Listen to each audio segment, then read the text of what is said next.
Affordability is a hoax that was started by Democrats. When he says this affordability issue is a hoax, he's right. He's basically talking about how the Democrats have taken this word affordability and used it as their calling card for the 2026 elections. I got to tell you, I don't think that people really feel as bad as the Democrats are talking about. The economy is doing well. There's $18 trillion of new investment that have come into this country. $18 trillion in new investment to the United States? We are laughing. That number does not exist. The White House itself claims $9.6 trillion, not $18 trillion, and even the $9.6 trillion figure is made up. It's not money in hand. It's a collection of non-binding pledges, vague announcements, press releases, and promises that probably won't ever materialize. And one of the largest pieces of that number is a supposed Saudi pledge of $1 trillion in U.S. investment, which is roughly the size of Saudi Arabia's entire GDP, so it's safe to assume it's not happening. So while Trump and Fox are pushing this narrative, nearly half the country says that his policies are hurting them personally. We hear from, for example, the president when he says that affordability is a con job by Democrats. That seems to just not be resonating with consumers that have been polled by CBS. 60% of Americans polled by this network told us President Trump makes prices and inflation sound better than they really are. And his approval rating on the economy is now down to 36% in our latest poll. On inflation, approval is even lower, at 32%. Don't you need to show that you feel the pain?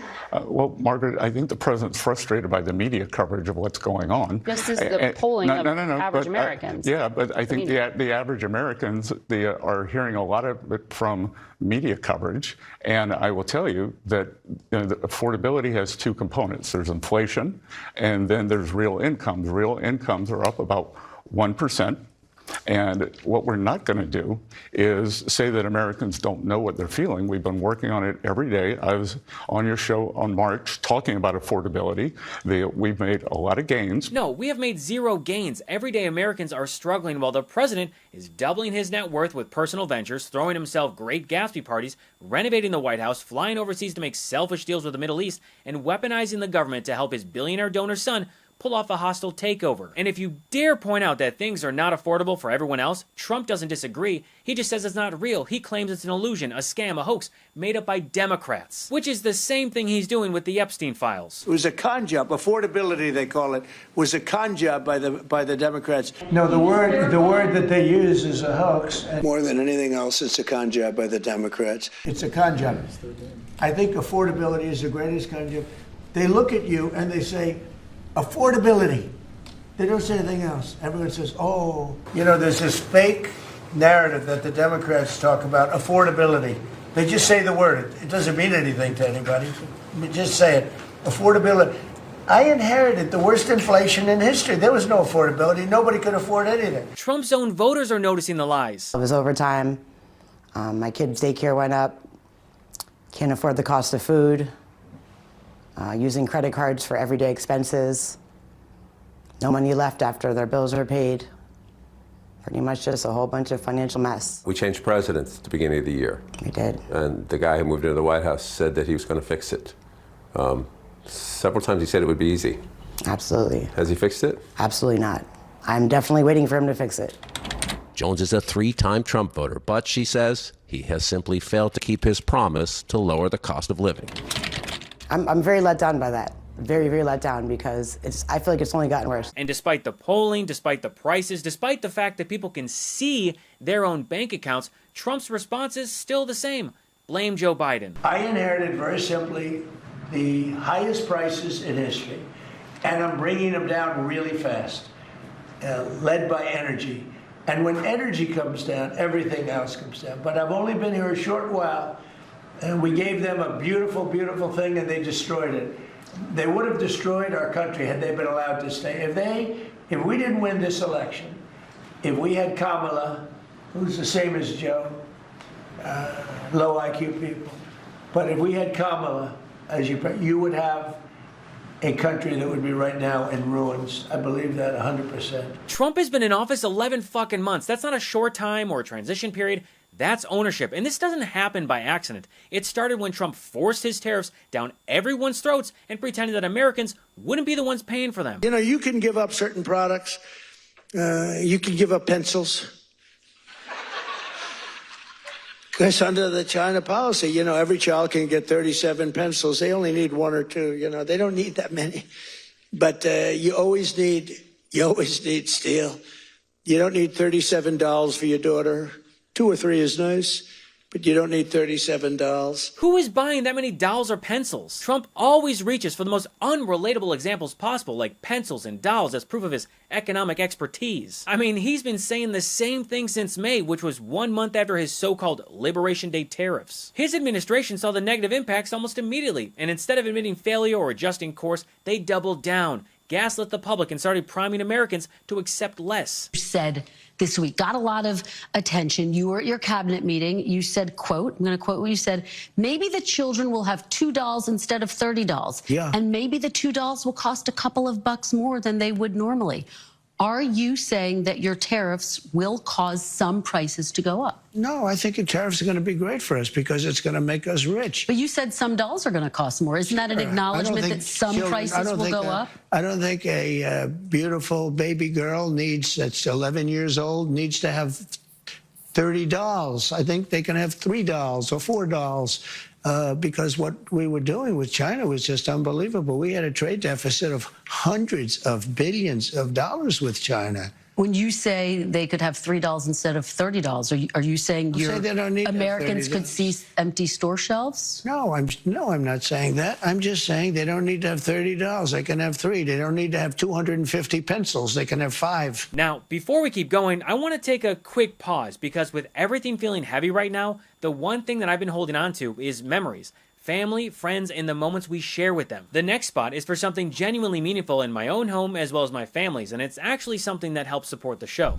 Last minute shopping during the holidays are the worst. You're probably running out of ideas, what to buy, the stores are packed, and forget about finding parking. Aura Frames is the best last minute solution with a gift that feels thoughtful and personal. When it comes to gift giving, especially during the holidays, I typically struggle with ideas of what to buy my family, so I just tend to put it off a bit because I want to get them something special. Something memorable. And Aura Frames, in my opinion, is the best gift for that. Aura Frames lets you share photos or videos from any device and they will instantly appear on the frame wherever it is in the world. It can be at your home, office, or even someone's home across the country or world, wherever you want to share it. At night, when you turn off the lights, your frame also turns off to save energy and let you sleep. And speaking of time, it only takes about 2 minutes to set up a frame using the Aura app. Just download the Aura app and connect to Wi-Fi, preload your photos before it ships, and keep adding from anywhere, anytime. Add a message before your gift arrives, then share photos and videos effortlessly, straight from your phone all year long. Every frame comes packaged in a premium gift box with no price tag, so it's ready to gift. You can't wrap togetherness, but you can frame it. And now, my parents have one, my family in Mexico has one, and my in-laws have one, so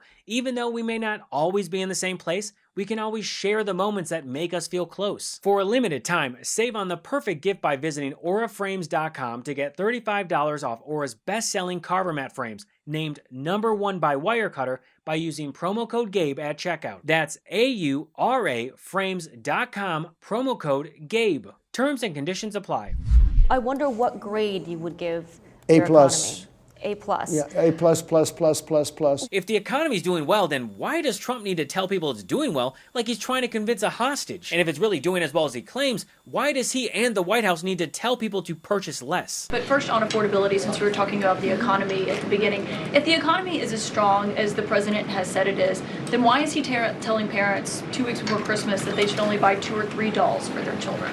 Look, what the president is saying is that if we want products made right here in America, if we want them to be made from American small businesses, which is a large part of the reason the president has effectively implemented tariffs, then we're going to have better quality products right here in the United States. Maybe you'll pay $1 or $2 more, but you will get better quality and you'll be supporting your fellow Americans by buying American, and that's what the president was saying. This is not how any of this works. You can't just slap arbitrary tariffs on other countries and simultaneously claim that goods will be magically made in America cheaply and at scale. And even if Americans did buy more domestic goods, where exactly do they think the raw materials, factories, workers, and supply chains come from? Out of thin air? Building a manufacturing base takes years, often decades to develop, train, and refine. And if Republicans suddenly have a problem with that reality, maybe, just maybe, they should take a long look at their own party's disinvestment in American manufacturing over the, last 70 years? So even though polling shows that nearly half of Americans say that Trump's economic policies are personally hurting them,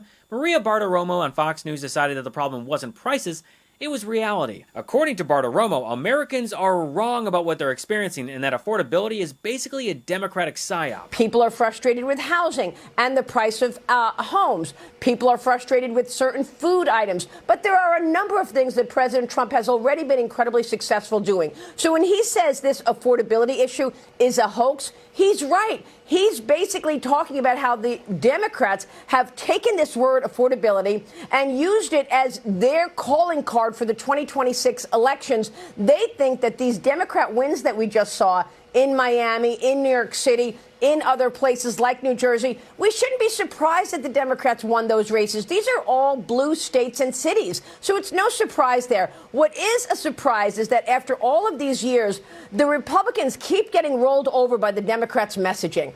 I got to tell you, I don't think that people really feel as bad as the Democrats are talking about. The economy is doing well. But instead of focusing on the facts, Bartiromo pivoted to Trump's second term and said that he fixed inflation by doing one thing: drilling. At this point, you'd think that right-wing media would be better when it came to excuses considering how many they give on a daily basis, because according to Bartiromo, Trump solved inflation by messaging oil markets that more oil was coming. You mentioned energy. Yes, that was one of the key strategic ways he used in terms of reining in inflation, by putting more oil on the market, by basically messaging out to the markets that more oil was coming because we were going to, quote, drill, baby, drill. And that's why oil prices and gasoline prices have come down. Sure, Jan. I guess we'll just pretend that inflation is a vibes problem and Trump is an energy influencer. Bartiromo's attempt at lying to Americans is pathetic to say the least, because oil production in the U.S. is already at record highs.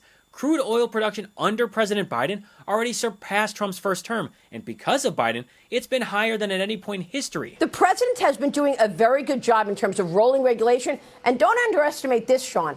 In 2026, the big, beautiful bill... You know what? I'm sorry. I'm done with Bartiromo. She goes on to claim that the economy is good because of Donald Trump, and his big, ugly bill is somehow going to fix everything in 2026, which, guess what? It's not. Here are the facts. Donald Trump isn't trying to improve the economy. He's trying to override your senses and ignore the fact that he hasn't made a single thing more affordable. Because, again, to him, everything is a hoax. And it's this disconnect that has driven people to vote blue in the most recent special elections and also turn blue for next year's midterms. This is the name of the game. It was the name of the game last month, and it is very likely to be the name of the game come 11 months from now in the election. And it's not the Democrats making up, it's the American people that the Democrats are following. And if Donald Trump and the Republicans don't start following the American people, well, you get results like you did last month in Virginia and New Jersey, and that is Republicans losing by double digits in races that they thought would be considerably closer, especially in New Jersey.